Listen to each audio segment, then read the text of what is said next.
Let me see your hands. What? Let me see your hands. Ronnie, come here. Let me see your fucking hands. Come on, man. Don't give me no shit. Is this the best you can do?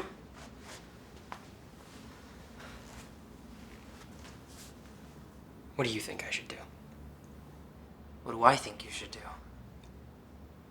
I don't know. Shovel asphalt for the highway company. Gonna sell fucking shoes. Come work at the mill. Come work at the mill. I told you, Roach would give you a job. Man, I'd rather be fucking dead. Fuck the mill. Fuck the mill, huh? I work at the mill, you little fucker. It's good enough for me. It was good enough for our dad. The mill killed our dad. Yeah, just... Hey. Just don't be too proud to work for a living. There's nothing wrong with it. What did you just say? There's nothing wrong with working for a living.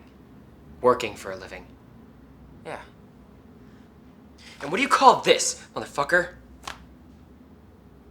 Is it working for a living when I have to carry my best friend's legs in this arm and the rest of him in this one? I saw a baby with its head cut off. I saw a pile of feet in the street, and I had to clean it up. I gave my fucking life for this country. And that's not work? And what has it done for me? What the fuck has it done for me? Fuck you.